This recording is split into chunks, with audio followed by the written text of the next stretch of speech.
Story के start में हम दो छोटे बच्चों को देखते हैं, जिसमें से एक का नाम कार्ड और दूसरी का नाम एनी होता है।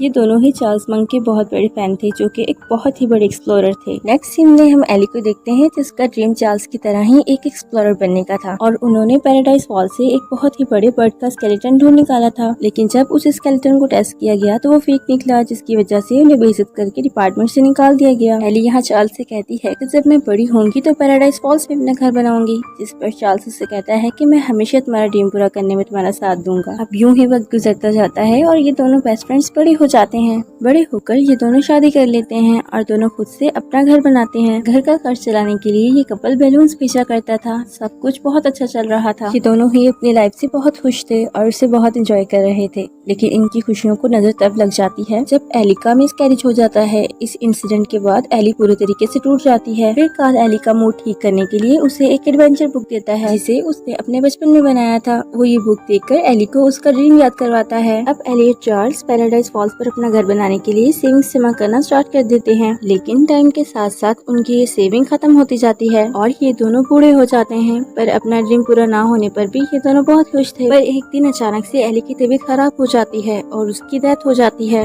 एली के जाने के बाद कार्ल बिल्कुल ही अकेला रह गया था, जिसकी वजह से उसके बिहेवियर में बहुत ही ज्यादा चिड़चिड़ापन आ चुका था। कुछ टाइम बाद उसके घर के पास कंस्ट्रक्शन का काम स्टार्ट हो जाता है। एक्चुअली अब उसके घर के पास एक बहुत बड़ी बिल्डिंग बन रही थी, इसलिए उस बिल्डिंग का ऑनर कार्ल को उसका घर बेचने के लिए अप्रोच करता है, क्योंकि वो कार्ल के घर की जगह पर भी एक बहुत ही आलीशान होटल बनाना चाहता था। लेकिन कार्ल किसी भी तरह से उसकी बात से एग्री नहीं करता। कुछ दिन बाद कार्ल के घर पर एक रिसल नाम का बच्चा आ जाता है। रिसल एक वर्ल्ड वाइड एक्सप्लोरर था और उसे उसके काम के लिए बहुत सारे पैचेस भी मिल चुके थे। लेकिन अब रिसल को वर्ल्ड वाइड एक्सप्लोरर बनने के लिए किसी ओल्ड मैन की हेल्प करनी थी, जिससे उसे उसका लास्ट पैच भी मिल जाता। इस बच्चे की बातों को सुनकर कार्ल को एली की याद आने लगती है, लेकिन वो उसको उसकी हेल्प करने के लिए मना कर देता है। एक दिन एक वर्कर की मिस्टेक की वजह से कार्ल के घर के बाहर लगा हुआ लेटर बॉक्स टूट जाता है और कार्ल गुस्से में आकर उस वर्कर को अपने स्टिक से मारता है, जिससे उस वर्कर को काफी चोट आ जाती है। कार्ल के इस बिहेवियर की वजह से उसे कोर्ट की तरफ से एक समन मिलता है, जिसमें उसे ऑर्डर मिलता है कि अब वो पब्लिक के लिए खतरा बन चुका है और अब उसे ओल्ड एज होम में शिफ्ट होना होगा। इस बात से कार्ल को बहुत ही बुरा लगता है और वो काफी सैड हो जाता है।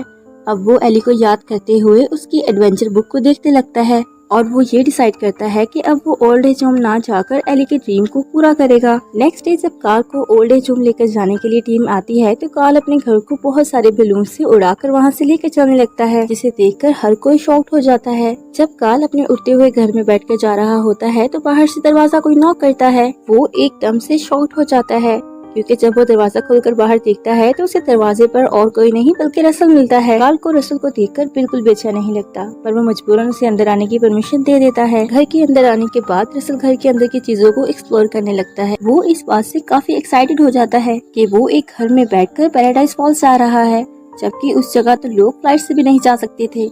रसल की हरकतों की वजह से कार्ल बहुत ही परेशान हो जाता है और ये सोचने लगता है कि इसे घर से कैसे निकालूं। कुछ देर आगे जाने के बाद बहुत ही बड़ा तूफान आ जाता है और कार्ल का घर उसके अंदर घिर जाता है। तूफान के अंदर आ जाने की वजह से उसका घर तूफान के साथ ही चलने लगता है, जिसकी वजह से उसके घर के अंदर का सारा सामान टूट जाता है। जब तूफान कुछ कम होता है तो कार्ल रसल को नीचे उतारने का डिसाइड करता है, जिसके लिए वो घर को नीचे लाने लगता है। लेकिन घर को नीचे लाते हुए घर एक पहाड़ से टकरा जाता है, जिसकी वजह से ये दोनों घर से निकलकर पहाड़ पर गिर जाते हैं और कार्ल का घर उससे दूर चला जाता है। लेकिन कार्ल जल्दी से उस घर के नीचे लटक रही वायर को पकड़ लेता है और रसल भी उसकी हेल्प के लिए उसे पकड़ लेता है। अब कार्ल उस वायर को अपने साथ बांध लेता है। फिर उनकी नजर अपने सामने पैराडाइज फॉल्स पर जाती है, जिसका मतलब ये था कि ये दोनों ठीक पैराडाइज फॉल्स के सामने ही लैंड हुए थे। जिस पर कार्ल ये सोचने लगता है कि वो अपने घर को पैराडाइज फॉल्स की तरफ कैसे लेकर जाए, जिसके आंसर में रसल उसे कहता है कि अगर मैं आपकी हेल्प करूँ तो क्या आप मेरे बैच पर साइन कर देंगे। और वो कार्ल से कहता है कि मैं आपके घर को पतंग की तरह पैराडाइज फॉल्स की तरफ लेकर जाने में आपकी हेल्प करूंगा।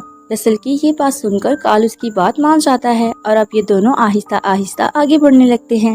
रास्ते में रसल कार्ल को टॉयलेट जाने का कहता है, जिस पर कार्ल उसे जल्दी वापस आने का कहकर जाने देता है। वहाँ रसल को एक बहुत ही बड़ा बर्ड मिलता है, जिसे देखकर वो बहुत ही ज्यादा एक्साइटेड हो जाता है और वो उस बर्ड से फ्रेंडशिप कर लेता है और वो अब उस बर्ड का नाम केविन रख देता है और वो केविन को कार्ल के पास लाता है, जिसे देखकर कार्ल पहले तो बहुत ही ज्यादा डर जाता है, लेकिन रसल के समझाने पर कार्ल समझ जाता है अब रसल कार्ल से इस बर्ड को अपने साथ रखने के लिए बात करता है, लेकिन कार्ल उसकी बातों से बिल्कुल भी एग्री नहीं करता और बार बार उसे ऐसा करने के लिए मना करता रहता है।